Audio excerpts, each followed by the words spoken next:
Buat brother yang berstatus pengajar alias guru honorer, ada kabar bagus nih. Bantuan subsidi upah sudah cair dan bisa diambil ke bank terdekat. Buruan ke bank sebelum tanggal 30 Juni tahun 2021. Bantuan subsidi upah guru honorer sudah cair. Dari data per tanggal 31 Mei tahun 2021. Total anggaran untuk BSU kepada 2 juta pendidik dan tenaga pendidikan, PTK, non-pegawai negeri sipil, non-PNS, sudah mencairkan dan mengaktifkan buku tabungan sebanyak 1,3 juta atau 66,2%. Kepala Pusat Layanan Pembiayaan Pendidikan, Kapuslapdik, Kemendikbudristek Abdul Kahar menghimbau untuk para pendidik dan tenaga kependidikan segera mengaktifkan rekening buku tabungannya. Batas maksimalnya sampai tanggal 30 Juni tahun 2021. Dari data tersebut, terlihat masih banyak yang belum mengaktifkan rekening buku tabungan. Seperti pendidik dan tenaga kependidikan di Pusat Kegiatan Belajar Mengajar, PKBM, Sanggar Kegiatan Belajar, SKB, dan kelompok bermain, Kebon. Abdul Kahar mengingatkan kembali untuk para pendidik mengecek aplikasi GTK dan PDDikti agar bisa segera cairkan BSU. Masih ada waktu nih Bapak Ibu penerima BSU. Ayo segera cek aplikasi di info GTK dan PDDikti. Datang ke bank, dan aktifkan rekening buku tabungan BSU-nya sebelum tanggal 30 Juni tahun 2021, ajak Abdul Kahar seperti dirangkum dari laman Kemendikbudristek. Sabtu, tanggal 19 Juni tahun 2021. Ia mengatakan, banyaknya yang belum melakukan aktivasi kemungkinan karena kendala kesulitan untuk mengakses Urbankan di daerahnya. Kami masih mendalami data ini. Yang kami ketahui, jalur pendidikan nonformal ini kan tenaga pendidik dan kependidikannya sangat dinamis pergerakannya.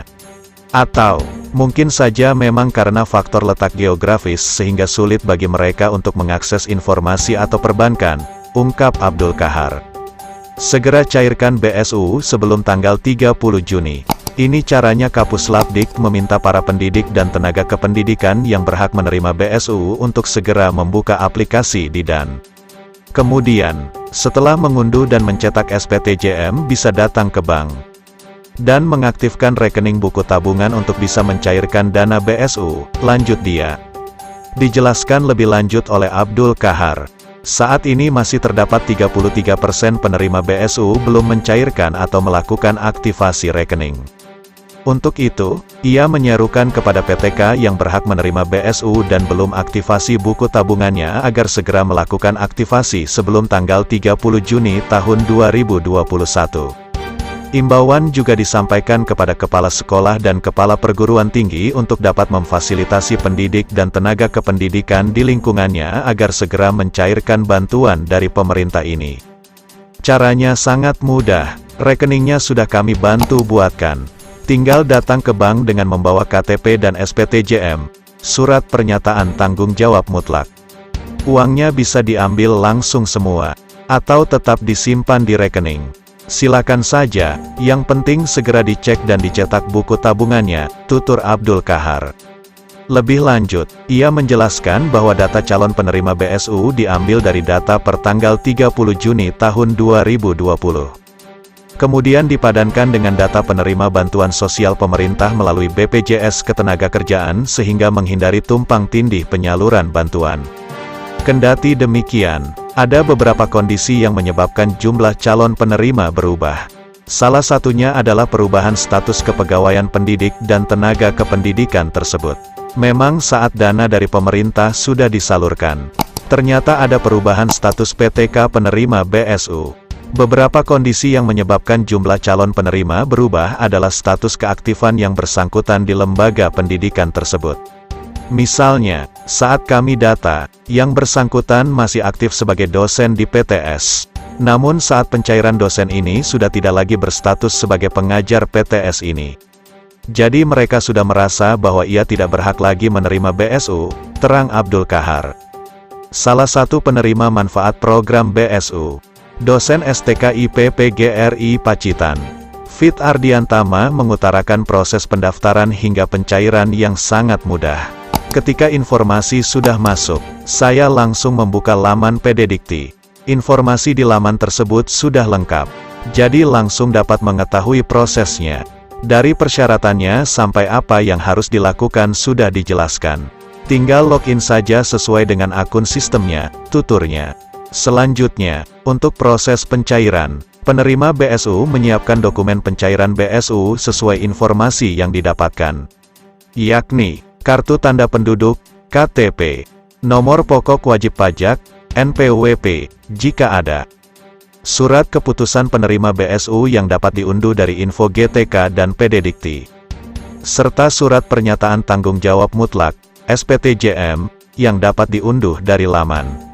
Kemudian diberi materai, dan ditandatangani. Setelah dokumen tersebut lengkap, PTK dapat mendatangi bank penyalur untuk pencairan dengan membawa dokumen yang dipersyaratkan dan menunjukkan ke petugas bank penyalur untuk diperiksa.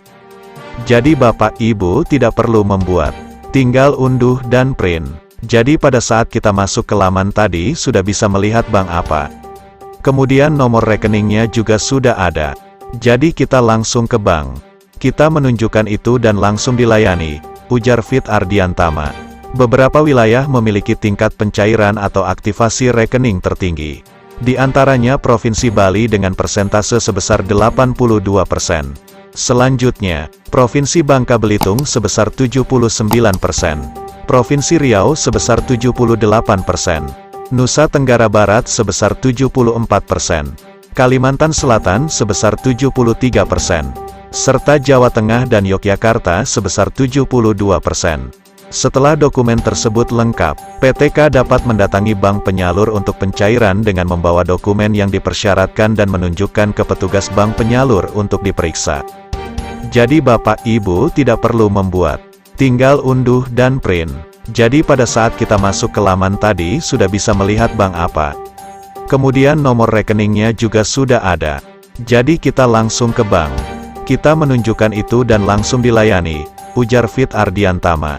Beberapa wilayah memiliki tingkat pencairan atau aktivasi rekening tertinggi. Di antaranya Provinsi Bali dengan persentase sebesar 82%. Selanjutnya, Provinsi Bangka Belitung sebesar 79%. Provinsi Riau sebesar 78%. Nusa Tenggara Barat sebesar 74%. Kalimantan Selatan sebesar 73%. Serta Jawa Tengah dan Yogyakarta sebesar 72%. Sementara itu, PTK yang masih banyak belum melakukan aktivasi berada di Provinsi Papua sebesar 55%. Maluku Utara sebesar 54%. Sulawesi Barat sebesar 51%. Sulawesi Utara sebesar 48%. Maluku sebesar 46%. Papua Barat sebesar 45%. Sulawesi Tenggara sebesar 40%, serta Kalimantan Barat sebesar 37%.